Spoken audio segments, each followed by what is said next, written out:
Welcome to Family History Mysteries, a podcast that tells the stories uncovered through family history research, the unexpected stories of everyday people. I am an avid family historian who has been compiling my family tree for over 15 years, with nearly 20,000 people recorded in my trees. And please put a review on my podcast. That will certainly help in getting the word out there and creating more listenership. Episode 173, The Super Crook, Part 3. I'll begin this episode by outlining a timeline of where we're at this point with Charles Chadwick and his crimes. In the Oregon Eugene Guard, on the 28th of March 1914, says Sir Harry Westwood Cooper, bigamist and forger, has been beguiling his prison sentence in South Africa by making a list of many of his crimes that he can remember. A copy of this record has been sent to Chief Peterson of the police department, who has begun proceedings to have Cooper brought to answer in a charge of bigamy. An outline of Cooper's autobiography follows 3 bigamous marriages, 5 elopements which did not end in marriage, 4 imprisonments, 10 large forgeries, and also smaller ones. Cooper says his real name is Charles Ernest Chadwick and married firstly in Sydney in 1895. A year later, he took a bigamous wife in Brisbane, Queensland. In 1900, he served a term at St Quentin Prison and married Tessie Van Velden, a prison missionary, and while he was residing in Oakland in 1900, married Anne Milbraith, an Oakland nurse. So on the 14th of April 1914, a Mr. E. Chadwick, aged 50 years, who gave his birth date as 1864, departed South Africa and arrived on the Kildonan Castle to Southampton, England. I found a record saying that on the 1st of July 1914 in Johannesburg, South Africa, as Dr. A.J. Gibson, he married Elizabeth Ethel Stafford, known as Essie, and there was a marriage notice in the paper, Gibson Stafford. On July the 1st at St Mary's Church of England in Johannesburg, Miss E. E. Stafford, eldest daughter of Mr. James Stafford of Terrelga, Inglewood, Queensland, to Dr. A. J. Gibson, eldest son of the late Mr. John Wilfred Spencer Gibson, Judge of the Supreme Court of New South Wales. On the 13th of December 1915, it outlines the extradition case with release refused. This is an application to the full court this morning on behalf of Andrew John Gibson, who has been ordered by Mr. McFarlane to be returned to Johannesburg under the provisions of the Fugitive Offenders Act. Gibson had been charged with forgery, fraud and theft by false pretences in the Transvaal. It was alleged that he got certain sums of money from the National Bank of Johannesburg on a document purporting to be a Queensland government voucher for £1,255. On the 3rd of November, he was committed to jail to await his return to South Africa. The application for his release was made on the grounds that there was no evidence that he committed the crimes alleged, that the depositions were not taken according to law, and there was no evidence that the draft for £1,255 was not genuine. Mr. Pickburn appeared for the governor of the Long Bay Jail to resist the application, and after argument, the application was refused. On the 2nd of January 1916, in the Perth Times, an article titled An Amazing Crook. One of the greatest and most daring swindlers in the world, a bigamist to boot, Charles Ernest Chadwick, left by the steamer City of Sparta from Woolloomooloo Bay recently for South Africa in charge of Sub-Inspector Hill of the Johannesburg Detective Branch. On his arrival at Johannesburg, Chadwick will be called upon to answer charges of defrauding 2 banks of £3,000. Chadwick was born in Maryland in New South Wales in 1867 and is therefore 48 years of age. He's been a Rolling Stone since he was 12 and has shown himself to be a remarkably clever swindler. Most of his victims have been banking institutions and women. He has robbed in the US, Canada, South Africa, Australia and England. He's been married 6 times, and after taking all the money and jewellery his wives possessed, he deserted them. The women he married are alive, 3 of them being Australians, but they are not now in the country. The famous Crook had on and off for a number of years been passing as a medical man, and it is said of him that shortly after he arrived in London from Australia, he became apprenticed to an apothecary. He passed all the examinations in chemistry asked of him and received the certificate of the Apothecaries Society of London. While following his calling, he of course gained a good knowledge of the ills of people, and whenever asked for advice regarding different complaints, he was always ready to tender it, and at the same time, if necessary, prescribe and supply medicine. There is no doubt about his being well learned in the medical profession. He had no diplomas, but all the same he never had the slightest compunction about having a copper plate placed in front of his residence announcing himself as a fully qualified medico. Strange to say, Chadwick, in spite of the fact that he had no authority to practice as a doctor, has never refrained from meeting and mixing with medical men, and it may astound many people to know that on several occasions he has sat in consultation with doctors on the most serious cases, and there have been times when his judgment has been accepted by fully qualified men with him. Where he obtained his knowledge of the profession we will never reveal. The notorious swindler while practising as a doctor has never been known to rob any of his patients. On the other hand, he has always treated them splendidly, and in a great number of instances, persons who sought his advice and treatment and who were in financial straits were not charged for services or for those of anyone connected with him. Like all his kind, he manoeuvred to gain confidence, and while there are others of his class who do it on a small scale, Chadwick worked for big things.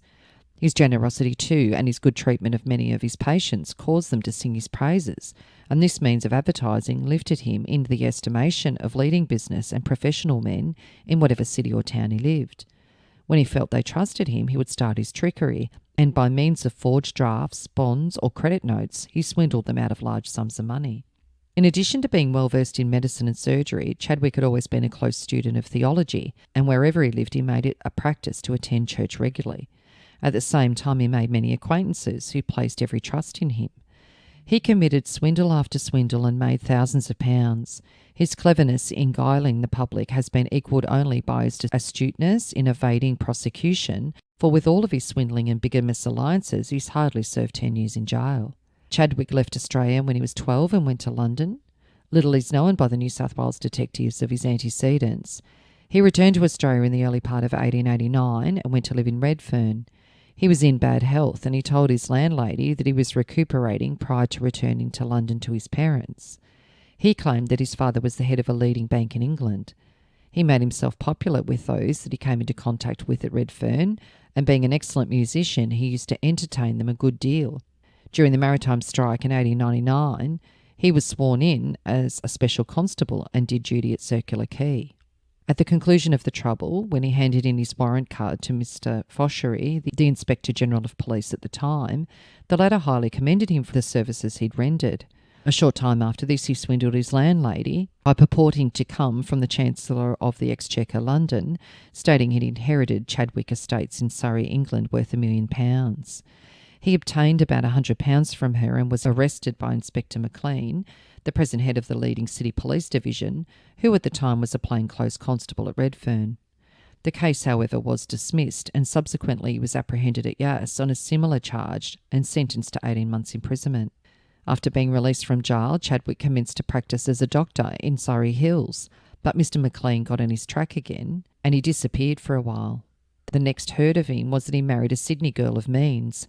He robbed her of £3,000, deserted her and went to Brisbane, where he contracted another marriage. He took her to England and America and deserted her. In Philadelphia, he attempted to swindle a bank out of £10,000. He forged a draft on a London bank and lodged it at the Philadelphia institution, but before advices were received from London, he attempted to draw on it. The draft was found to be a forgery and he was arrested, but the case against him failed. He, however, worked a few minor swindles in the city and fled to Canada, where he knocked about the lumber camps for a while. He made a good deal of money in timber and gambling, and the next heard of him was that he turned up at Toronto. At this time, the pulpit at the Presbyterian Church in Toronto was about to become vacant owing to the illness of the minister. Chadwick heard of the impending vacancy and made off to Toronto. He showed the trustees of the church credentials and was appointed to occupy the pulpit during the absence of the regular minister. He preached some excellent sermons, so the police records show, and when his engagement expired, the members of the congregation made him a suitable presentation. He married the daughter of a wealthy member of the church who was chairman of the presentation committee and took her to Chicago. He fleeced her of all of her money and left her. He next robbed a landlady in the same city of £400 and decided to go west. San Francisco will never forget Chadwick, for it was here that he worked a number of clever swindles. His apartments in the Langham Hotel were the finest in the building. A woman he picked up in St. Louis and was travelling with him as his wife. He registered at the hotel as Sir Harry Westwood Cooper. He left San Francisco, went to Mountain View, California, and it's here where he left the woman and returned to San Francisco. He then made up with a waitress in Pacific Coast City and eloped with her to Portland, Oregon. He failed to keep the promise of marriage that he made to the girl and deserted her. His next move was an attempt to swindle two San Francisco banks, but the drafts he lodged with them were found to be worthless and he failed. Subsequently, in 1897, he was arrested and sentenced to 3 years' imprisonment. He was regarded as a clever and dangerous criminal, and the prison authorities took every care to have him carefully watched. The plot to kill the warder broke out, and Chadwick was ordered solitary confinement. He was discharged in 1901 and went to Crockett, California, where he made the acquaintance of a medical man, and he was made partner of the firm. Chadwick soon proved himself to be resourceful enough and had letters purporting that he had come from the High Court in London and said that he had £31,000 left to him by a relative. The signatures were forged and the documents faked. On the letter, he obtained money and bought an interest in the practice. While his partner was on his way to Europe, he sold the practice and went to Vallejo, where he swindled the Donahue Kelly Bank and Captain Colville, who endorsed his draft, which was afterwards found to be bogus. Colville lost £200 and the bank was tricked out of £400. The swindler altered figures in his passbook and drew the full amount and slipped away from Vallejo. He next forged the name of a British consul in San Francisco and obtained £2,000 from a bank. He followed this by inducing a young girl to elope with him to Ogden, but was apprehended. The girl was returned to her home. He was then charged with the forgery of telegrams and sentenced to 10 years' imprisonment. And in 1903 he was granted a new trial and was acquitted in the following year. He appealed successfully against another sentence of 6 years for perjury. While in St. Quentin prison in 1902, he induced a religious worker to marry him. He then induced her to get the authorities to permit the ceremony to be performed within the prison walls. The woman then used her influence to get him allowed out on parole. He was outside the St. Quentin prison gate a very short time when he deserted his fourth wife. 2 years later, he turned up at San Francisco again and started practice at Oakland under the name of Dr. Milden Abraham. He married a nurse connected with the private hospital, stole £600 from her and got away. He went to Halifax, Canada and started a practice as a physician and surgeon under the name of Dr. Richard J. Monaghan. He tricked the Royal Bank of Canada out of £500 but was compelled to pay back the money to avoid prosecution. In 1912, Chadwick decided to go to London. He carried excellent letters of introduction and on his arrival, he was introduced into society. At the Hotel Carlton one night while at dinner, he was recognised by an American who knew something of his exploits.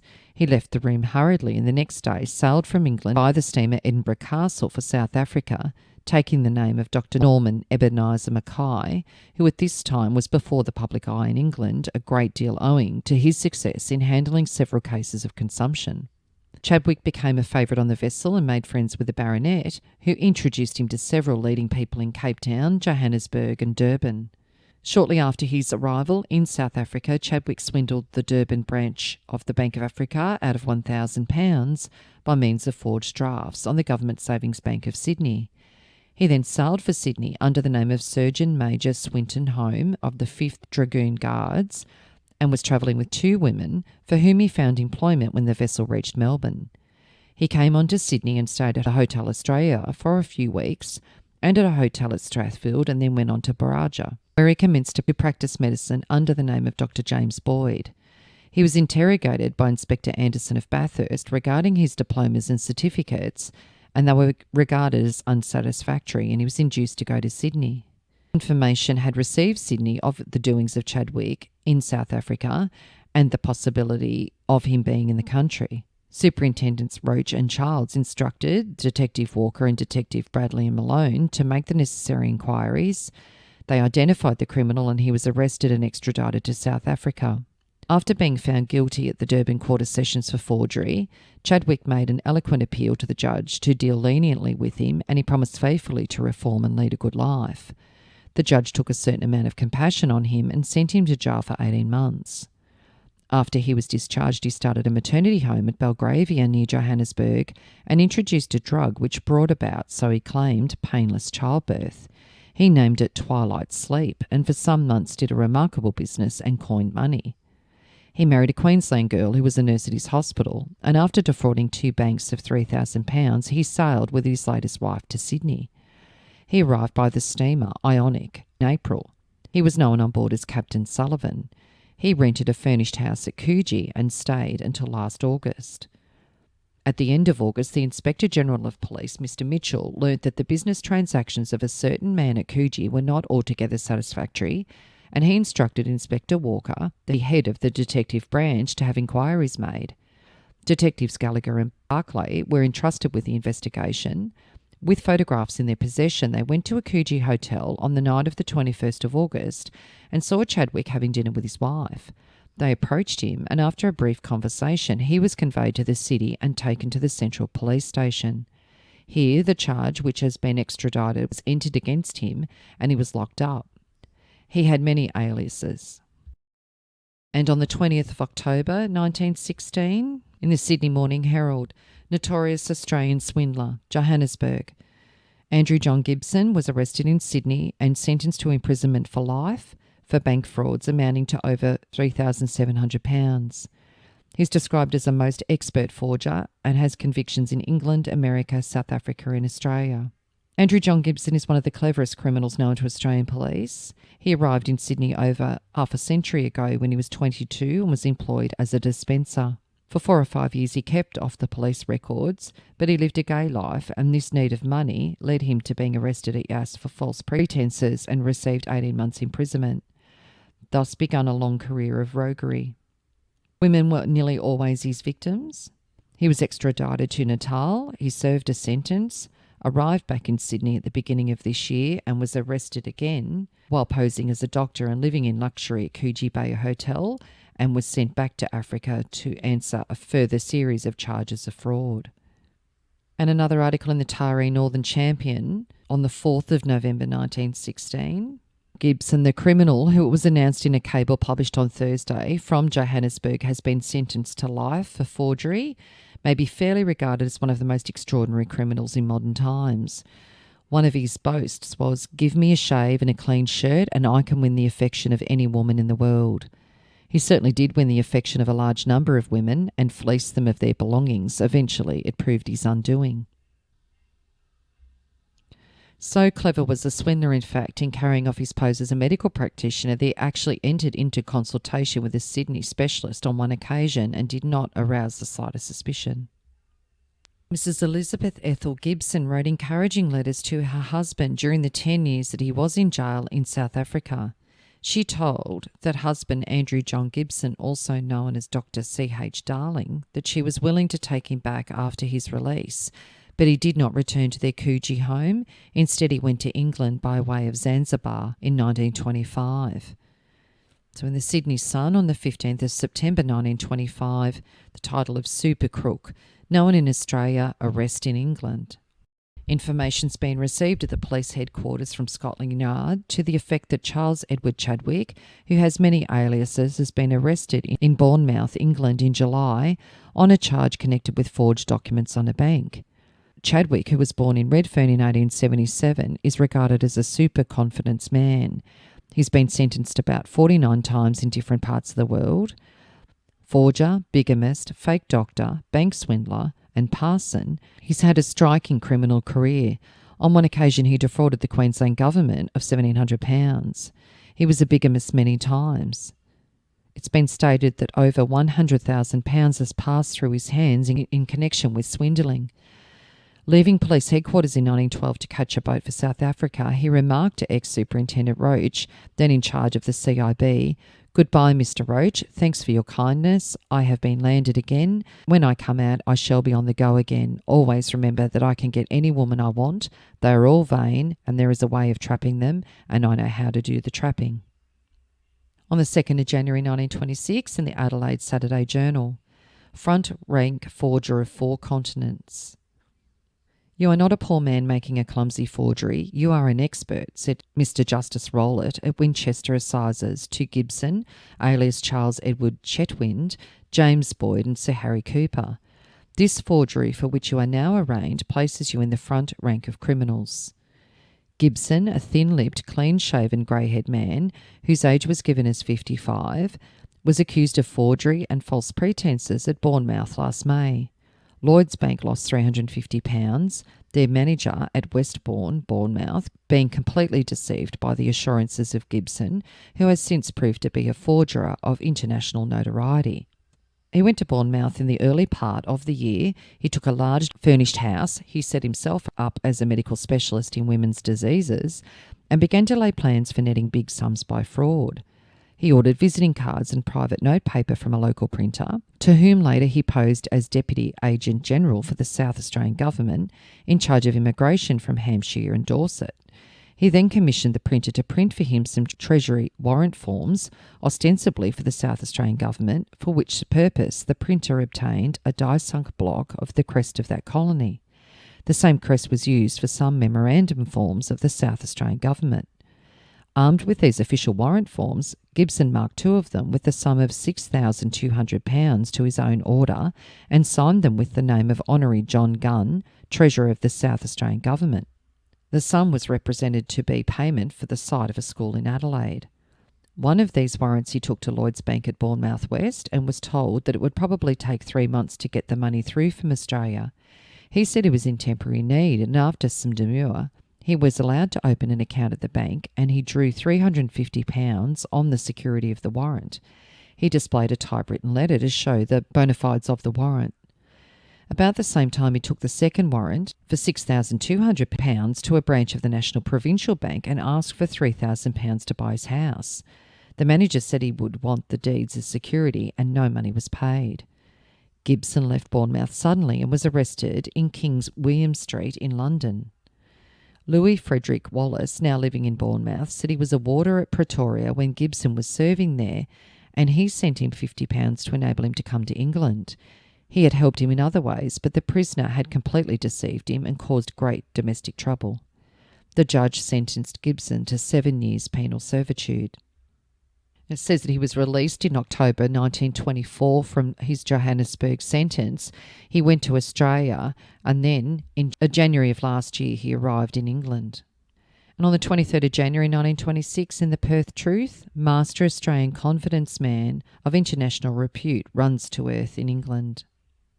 And it states in this article that even though he got a life in prison for his good conduct in the prison at Pretoria and promises to reform, on his release, he went to England with means provided by the warder who was retired from service, who he imposed upon by the prisoner's promise to go straight, but he soon took up his old role of forger and is being brought to justice once more.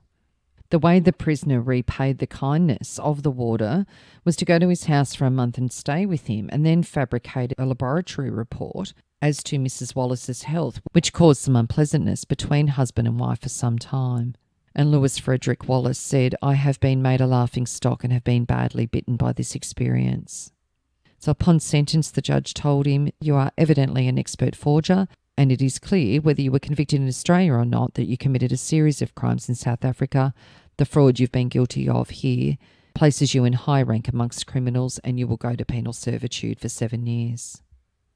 In September 1932 in Liverpool, England, he's back at it again with his marrying ways, and under the name of Harry C. Darling, he married Annie Gladys Tilson. On the 4th of February 1938, it says, "Forged will certificate, jailed in London." Dr. Andrew John Gibson, 72, was today sentenced to a year's imprisonment in the 2nd Division for forgery. Gibson first appeared before the Liverpool Police Court on a charge of having, in Sydney, forged a Supreme Court certificate of the will of his daughter, Nellie Perriott, who died in Sydney. She left an estate of £3,400, of which Gibson was to receive £2,000. It was stated that a bank permitted Gibson to overdraw his account to the extent of £800. On the 1st of March 1940, Dr. Twice impersonated. I have been impersonated previously, said Dr. Harry Cecil Rutherford Darling of Macquarie Street, a specialist, this afternoon referring to a case in which 12 charges were preferred against Andrew John Gibson on Wednesday at the Stafford Assizes in England. It is 9 years ago since a man used my name, said Dr. Rutherford Darling. He was sentenced to 8 years' jail at the Bristol Assizes. The Commissioner of Police, Mr. Mackay, has a long file on the fellow. 3 weeks ago, the Chief of Police at Stoke-on-Trent, England, wrote to Mr. Mackay seeking particulars of a man. I put the police on his track. I have never met the man in my life, but for some reason he has impersonated me. And on the 16th of July, 1940, Australian jailed in Britain. Alleged to have posed as Dr. Harry Cecil Rutherford Darling, an Australian, Andrew John Gibson was sentenced in London to imprisonment for 10 years on a charge of manslaughter of a woman. The charge was the most serious of 12 against Gibson. He was alleged to have operated on a woman at the Stoke-on-Trent Maternity Hospital where he was a locum tenens. Gibson had numerous previous convictions. Police described him as a callous, unscrupulous, persistent rogue who during the periods of liberty mixed in high society, posing as a medical man and once as a Presbyterian minister. He had a great influence over women and induced some to marry him. Sentencing Gibson, Mr. Justice Hallett said, "You have capped a long and extremely wicked career with about the worst case of manslaughter by negligence I can imagine. I am going to do my best to see you kill no one else." Under cross-examination, Gibson said he changed his name by deed poll in 1923 to Harry Cecil Darling so he would be mistaken for a highly qualified doctor. And on the 7th of April 1945, 5 years later, woman's death, overdose of sleeping tablets. An open finding was returned in the inquest today of Mrs. Helen Rutherford Darling, 52, of New South Wales, who died in St Vincent's Hospital on the 21st of February. And there was another lady in his life, Eliza O'Leary, known as Bessie. It seems that he did not formally marry Bessie, but cohabitated with her. On the 26th of April 1947 in the Sydney World's News, a title of an article called Sir Harry, the King of Rogues. Living out the last few years of his life in an English prison is a little grey-haired 80-year-old man who was sentenced in 1940 for 10 years for manslaughter in Stafford, England. His name is Andrew John Gibson, but he was better known to police all over the world as Sir Harry Westwood Cooper, whose effrontery as an impostor and a rogue and appeal as a lover matched even that of Casanova himself. And it mentions that when he married his 17-year-old Brisbane beauty, who was tall and vivacious, after a whirlwind courtship in 1890, that the young couple went to her aunt's home in Sydney and Cooper borrowed £500 from the aunt. With this money, he took his bride and her little brother to England and with bogus cheques accumulated more money. And then he took his still trusting bride and her brother to Canada but deserted them in Toronto. And it also says that in America, when Cooper took the stand in his own defence, he blandly denied forgery and he denied other episodes in his past. He declined to discuss previous marriages on the grounds that such evidence might incriminate him, and he smirked and ogled the host of pretty women, young and old, that crowded the courtroom. It says when he was released in 1932, he was a grey-haired and broken man of 65. He was no more the debonair charmer. For the next 8 years, he disappeared into the English underworld and was not heard of until the manslaughter charge for which he's now serving the sentence. On the 16th of October 1949 in the Sydney Daily Telegraph, it says that this week Mrs. Gibson, who lives at Vernon Avenue, Gimea, sought a divorce on the grounds that her husband had deserted her. She said she met him while she was on holiday in Johannesburg, South Africa in 1914, and they married in July the 1st of that year when she was 25 and he was 44. They came to Australia soon after they married, and while he was seeking a medical practice in Sydney, he was arrested and taken back to Johannesburg, tried for forgery and jailed for 10 years. In his letters he told her he'd returned to Australia, but the next she heard of him he was in England. He said he would come to Sydney when he regained his health, but never returned. Mrs. Belvier, Ethel Poriot, said she was Mrs. Gibson's daughter. She'd never seen her father or any man purporting to be him, she declared, and a decree nisi was served. And on the 25th of May 1950 in the Sydney Daily Mirror, he's described as clean-shaven and suntanned with the expressionless face of a West End clubman. Gibson's favourite pose is that of a doctor, and to this end he assumed the name of Dr. Harry Cecil Rutherford Darling, a highly distinguished Macquarie Street Sydney specialist. The real Dr. Darling does practice in Macquarie Street and is a man of eminent reputation, but has no connection whatsoever with Gibson. Under the name of Darling, Gibson was sentenced at the Stafford Assizes in July 1940 to 10 years penal servitude for the manslaughter of Mrs. Gladys Ada Elizabeth Higginbottom, 31, who died on the 21st of December 1939. Evidence was given by Sister Joan Randall of the same hospital that Mrs. Higginbottom was brought into the hospital in a desperate condition. 2 hours later, Dr. Darling performed an operation which he thought he did in amateurish fashion. Mrs. Higginbottom died 3 hours after her admission to hospital. In the witness box, Gibson admitted that he changed his name by deed poll so he could be mistaken for the real Dr. Darling. Inspector Hobson told the court he believed Gibson was the adopted son of William Charles Chadwick and was born at Canterbury, Kent, not in Australia as he claimed. It says that Gibson was released about 2 or 3 years ago and went to Birmingham, where the police lost sight of him. They believed, however, that he subsequently went to Australia and is now living in Sydney. And on the 2nd of June 1950, it says that police and immigration officials at all British and air airports have been ordered to watch for the bogus doctor on the run from Australia. He's wanted by the New South Wales Police for falsely representing himself as a medical practitioner and other alleged offences. The man worked recently under the name of Dr. Cecil Rutherford Darling at the Safala General Hospital near Bathurst with a salary of £1,000 per year. And he disappeared when police had a warrant for his arrest. So there was an announcement of the death of a man named Walter Thomas Porriett. Porriett is actually the surname of his son-in-law, and that is the name that he went under on his death. His death record stated his spouse was Eliza Porriett, so he changed his surname and took on Eliza as his wife, even though I can't find evidence that they did marry legally. His birth date on his gravestone is listed as the 1st of July 1870, and he died on the 29th of August 1952 in Brisbane and is buried at the Toowong Cemetery.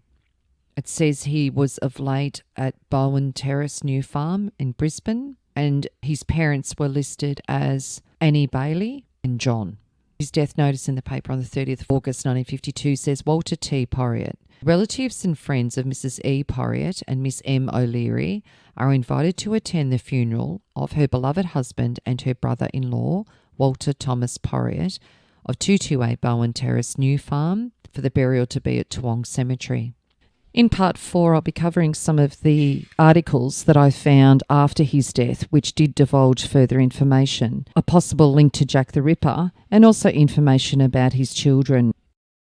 If you are interested in sharing your story on my podcast, Family History Mysteries, please go to my Facebook page and send me a message. If you would like some assistance in filling in the gaps in your family tree to see what mysteries you solve, please get in touch. And don't forget, you can have early access to episodes by subscribing, and you'll also gain access to bonus episodes.